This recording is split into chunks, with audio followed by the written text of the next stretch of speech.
Hi ladies, Jennifer here. Thanks for tuning in for part 2 of this pregnancy video. Today I'm answering your Facebook questions, the one that you sent me, the topics that you were interested in hearing about. If you haven't seen the first part of this video, be sure to check it out where I discuss pregnancy drinks and presentable pajamas, exercise, hair loss, weight gain, and all of that sort of thing. And the link for that video will be in the info box below. But let's get right into your questions. So, let's see, Margaret Lane says that she wants to hear about preparing siblings for the new baby, swollen feet and hands. She said she noticed my hands are not swollen. Organizing help post-delivery, organizing house visits to see the new baby for friends and family. Okay, so let's tackle the first thing, preparing siblings for a new baby. So the only experience I have with that was when we prepared our older daughter for when our younger daughter was going to come.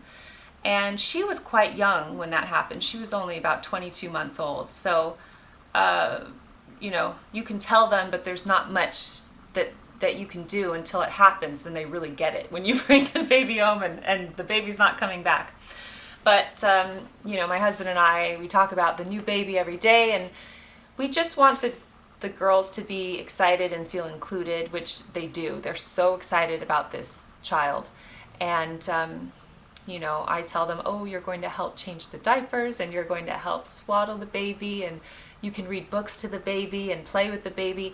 And we're just making it a really positive thing, and they're both so excited. Let's see if that changes. But I think, of course it might also feel scary to them that, oh, another person is coming to live in the house and they will be here forever. They're not going anywhere, not just a house guest, but a permanent member of the family.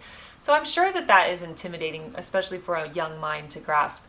But we're just doing our best to make it fun and interesting and exciting. And I just keep reiterating what good big sisters they're going to be, because they will be. They're really nurturing type girls. So I'm really thankful for that. Swollen feet and hands. I did mention this in the last video.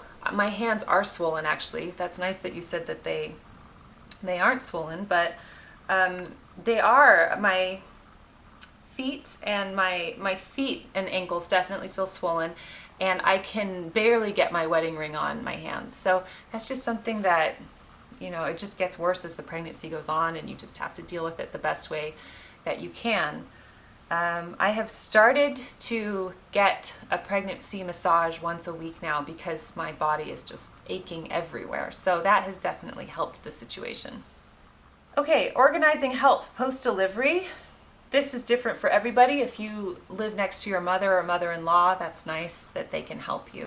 If you don't have family nearby to help you, and let's say your husband can't help you, yes, it is definitely important to organize someone to help you.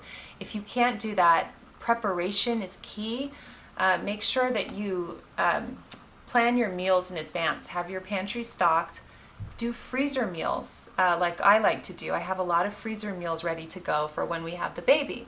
Lasagnas, chicken pot pies, enchiladas, things like that, so that you're not having to cook once the baby arrives in those very busy first days, first weeks, first months, really. Organizing house visits to see the new baby for friends and family.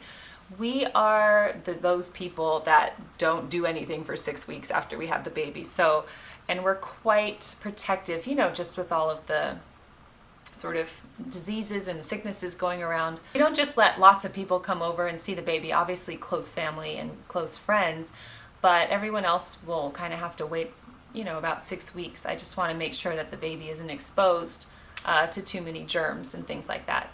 Now, when people do come to visit you, hopefully they know the etiquette of visiting a new parent, which is that you are helpful, you don't overstay your welcome, and you bring, it's always good to bring food for people. Bring things to help them out and be helpful in some sort of way. So hopefully, if you know people who are not like that, you don't feel like you have to entertain people or invite them over. Just wait till things calm down for you and you're able to do that. Don't feel the pressure of inviting people over. And don't feel bad if you say, no, we're not seeing anybody yet either. That's a perfectly acceptable answer. It's your household. Okay, this one got a lot of likes from Basia. Let's see, where did it go? How to feel attractive and like your body during pregnancy, and about gender disappointment. Okay, the first part, how to feel attractive and to like your body during pregnancy. You just got to accept what's going on with the body. You just do your best with it. And this is not a time to let all of your Madame Chic principles go. Still think it's important to look presentable always when you're expecting, which is why I have a capsule wardrobe. And yes, you will see me in the same clothes all the time, even less so because my capsule wardrobe is smaller this year. But I still try to look presentable. And it's so funny because my daughter's preschool teachers, they always say, you just look great. You look so presentable. And it's nice to hear that. Just work with it. Work with what you have and do your best with it. I have a very unflattering, sort of herniated belly button that sticks out, and it's very hard to conceal. These Seraphine dresses conceal it really well, but if I wear a t-shirt, it's just out there and you get comments on it and it's annoying. But just love your body right now. It's not going to be like this forever. Just adopt a positive attitude toward it and dress it as flatteringly as possible. And that's it. Just learn to don't hide yourself, in baggy sweats and t-shirts and let yourself feel bad about yourself, about any weight gain that you have. This is a time that you are beautiful and yes, bigger, but that's fine. And your stomach won't always be so distended. It's going to go away quite soon. So just enjoy the time. Okay, and she said about gender disappointment, for example, if you wished for a girl and will have a boy and vice versa. That's so funny. And then, a lot of people said they wanted to hear about that. So for me, it's just a spiritual issue. I am just happy with whatever God decides to give me. And I know a lot of people have in their mind, maybe their whole lives they wanted a girl and pictured what they would do with their daughter. And then let's say you're having a boy and then you think, what? All of your plans are ruined. But I just know in life it's just really silly to make plans, because I believe that God has a plan for you, and he has a plan for your family and for this child. So I'm sure that any disappointment that anyone has is just very short-lived, and especially once you realize that, once you meet your child, they're miracles, and I truly believe that. So I wouldn't worry about gender. Basically, don't get your hopes up. If you've really longed for a girl, you have a 50-50 chance of having one, or a boy, vice versa. But just be happy with what you have. And there's that, what's the Pinkalicious book that my daughters like, that says you get what you get and you don't get upset. Katarina writes, the difference between being pregnant with number 3 versus number 1 and 2. Okay, yes, all of my pregnancies were quite different, and this one is definitely different as well, depending on how I'm feeling. I think with my second pregnancy, by this time I was on bed rest, and I'm not on bed rest right now, which is very good. I don't want to be on bed rest. So I'm feeling quite active there. One of the differences that I'm having in this pregnancy is I have a high blood glucose level, which I did not have with my other 2 pregnancies. So it's still quite low for the spectrum, but it is something to do with age, is what they told me.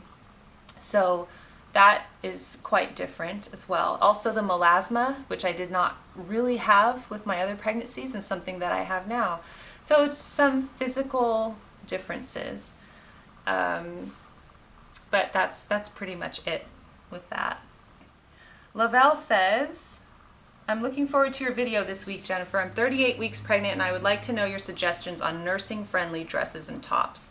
It's autumn here in Australia, so not sure what to shop for. Thank you. Okay, so pregnancy-friendly. In my past video, I showed you the pajamas that I have, and if you check out my 10-item wardrobe pregnancy video from this year, which I can link below, you will see the dresses. I would just say any dress or outfit that has easy access, that you don't have to fully take off in order to nurse your child, is good. And there's so many maternity brands out there today that you can easily find something. Button-down shirts work as well. Camisoles, those sorts of things, and I think that's good. You just get creative about how you style them, and you should be fine. Vanessa writes, how to feel your best after and maintain composure and sanity during baby blues and the hormonal period after. Also, how to balance housework while tired and multiple children. She says, I still feel like a mess when I'm home with my 2.5-year-old and 7-month-old. It's so tough to get chores done and cope with all the noise and balancing time. Vanessa, I totally understand that. I remember that.